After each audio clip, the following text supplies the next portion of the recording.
Počuli ste už príbeh o Petrovi Panovi? Príbeh o chlapcovi, ktorý nikdy nedospel, o krajine nekrajine plnej dobrodružstiev a o vílach, ktoré veria v sny?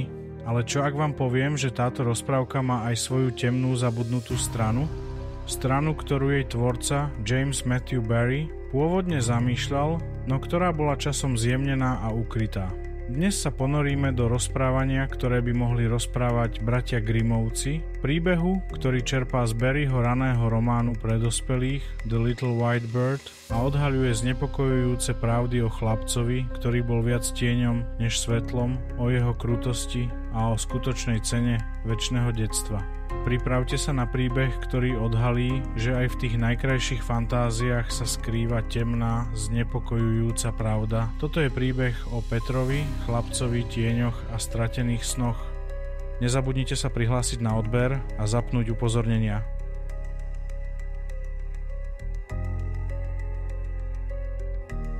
Kniha The Little White Bird, vydaná v roku 1902, patrí medzi menej známe, no literárne výnimočné diela prelomu 19.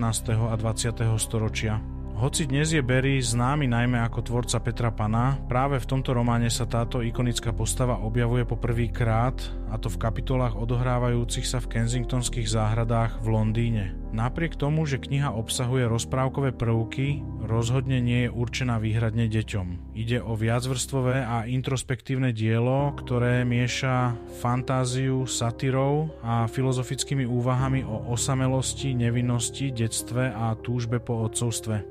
The Little White Bird je zároveň silne autobiografické dielo. Barrie doň vložil vlastné emócie, najmä svoju túžbu po deťoch a rodine, ktorú nikdy nezakúsil. Inšpiráciou mu boli najmä deti rodiny Llewellyn Davis, s ktorými mal hlboký a často diskutovaný vzťah. Práve tieto deti sa neskôr stali predlohou pre postavy z krajiny nekrajiny.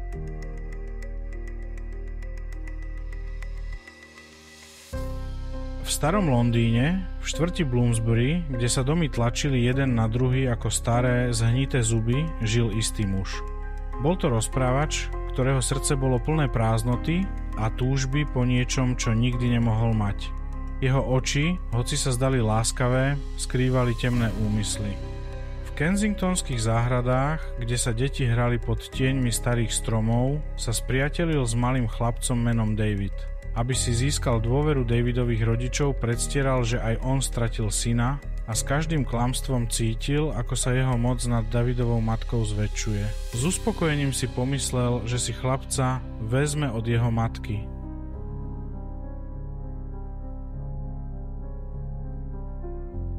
Práve v týchto záhradách, v tieni jeho vlastných temných fantázií, rozprávač prvýkrát vyrozprával príbeh o Petrovi Panovi, príbeh, ktorý sa začal dávno predtým, než sa David narodil. Bol to príbeh o chlapcovi, ktorý bol len 7 dní starý, keď sa rozhodol opustiť svoju detskú izbu.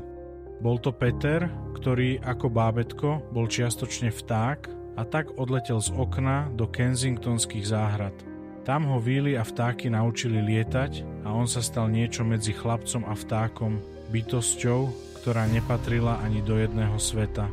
Peter, v tej dobe ešte nevinný, si myslel, že jeho matka bude vždy držať okno otvorené pre jeho návrat. Hraval sa s vtákmi a vílami, bez strachu zo straty jej lásky. Ale keď sa vrátil, okno bolo zabarikádované a v jeho posteli ležalo iné dieťa. Táto zrada, toto vnímané opustenie, zasialo v jeho srdci semeno zúrivosti a neustálej nenávisti ku všetkým matkám. Od toho dňa sa Peter Pan rozhodol, že nikdy nedospie, že zostane navždy malým chlapcom, uväzneným v stave večnej hry. V pôvodnom návrhu bol Peter zobrazený ako zloduch, ktorý unáša malé deti z ich postelí, tieň, ktorý sa vkrádal do domov a bral si, čo chcel.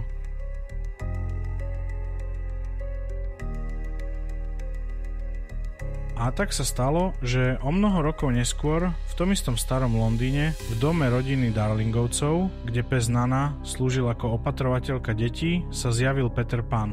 Bol to ten istý chlapec, ktorý nikdy nedospel, no jeho úsmev bol teraz prázdny a jeho oči odrážali chladnú sebeckosť. Jeho tieň, ktorý sa od neho oddelil, bol len predzvesťou temnoty, ktorú so sebou priniesol. Peter nalákal Wendy Darlingovú a jej dvoch mladších bratov, Johna a Michaela, prísľubom dobrodružstva a slobody. Naučil ich lietať s krásnymi, úžasnými myšlienkami a výlým prachom a odviedol ich preč cez hviezdnu oblohu do krajiny nekrajiny. Bol to ostrov, kde sa fantázie stávali skutočnosťou, no kde sa aj tie najživšie sny mohli zmeniť na nočné mori.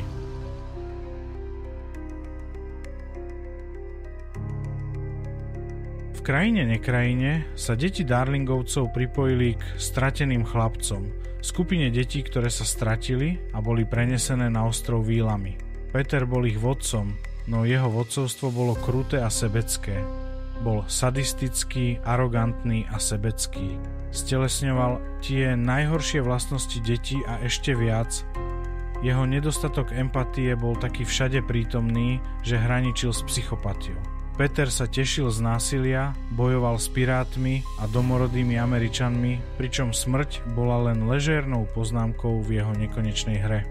A čo bolo najznepokojujúcejšie, keď stratení chlapci začali dospievať, alebo ich bolo príliš veľa. Peter ich riedil, čo viedlo k predpokladu, že ich systematicky zabíjal. Niekedy dokonca menil strany v boji len pre zábavu, obracajúc sa proti svojim vlastným spoločníkom. Wendy, najstaršia z Darlingovcov, bola Petrom nalákaná do krajiny nekrajiny s prísľubom materských vecí. Okamžite prevzala úlohu matky pre Petra a stratených chlapcov. Zašívala im ponožky a opravovala vrecká, čo odrážalo prísne rodové roly tej doby. Peter ju vnímal len ako materskú postavu, nikdy ako romantickú partnerku, čo odhaľovalo jeho hlboké problémy s matkou a oidipovské témy. Keď ju stratení chlapci omylom postrelili, Peter a chlapci postavili dom okolo jej bezvedomého tela, čo naznačovalo, že ženy patria do domácnosti, do domáceho prostredia.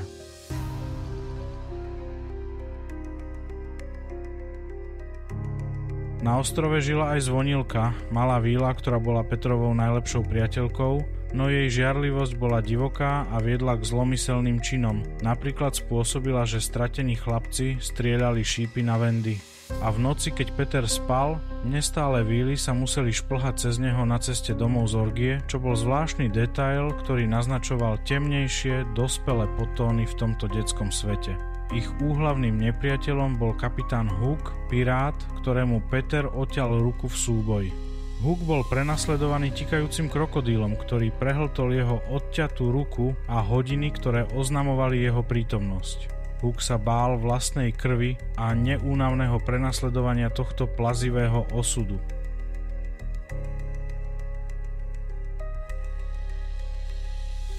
Medzitým v Londýne pán a pani Darlingovci trpeli. Na rozdiel od rozprávok, kde čas plynie inak, v ich svete uplynulo veľa času a ich smútok bol hlboký. Pán Darling sa zapájal do podivných rituálov ako pokánie, zatiaľ čo deti, ktoré odleteli do krajiny nekrajiny s veľmi malou myšlienkou na svoju vlastnú rodinu, nezanechali ani odkaz. Ich sebectvo bolo krutou pripomienkou bezcitnosti detstva.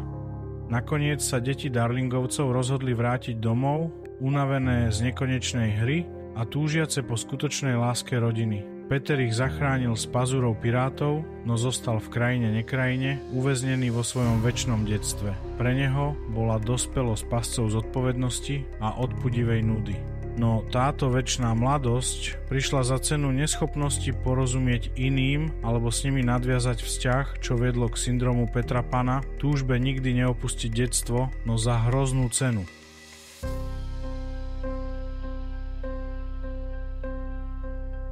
Keď sa deti Darlingovcov vrátili domov, spomienky na krajinu nekrajinu a jej temné čaro pomaly bledli, ako sa ich mozgy vyvíjali a prijímali realitu dospelosti. No v hĺbke ich srdc zostal tieň chlapca, ktorý sa odmietol zmeniť ako pripomienka, že aj v tých najkrajších fantáziách sa skrýva temná pravda o ľudskej povahe a nevyhnutnosti dospievania.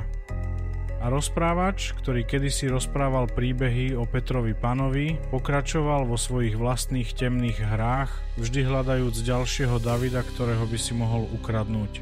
A tak sa príbeh končí, no otázky zostávajú. Čo ak Peter Pan nebol len nevinný chlapec, ale tieň, ktorý sa odmietol zmeniť, uväznený vo svojej vlastnej krutosti? Čo ak krajina nekrajina nebola len ríšou snov, ale zrkadlom temných túžob, ktoré sa skrývajú v každom z nás? A čo ak ten rozprávač, ktorý nám tento príbeh vyrozprával, nebol len obyčajný muž, ale niekto, kto poznal príliš veľa o skutočnej povahe stratených detí a ich večných hier? Možno, že pod povrchom každej rozprávky sa skrýva temnejšia pravda, ktorá čaká na odhalenie. A možno, len možno, chlapec, ktorý nechcel dospieť, je bližšie k realite, než by sme si kedy chceli pripustiť. Čo si myslíte vy? Napíšte mi to do komentára.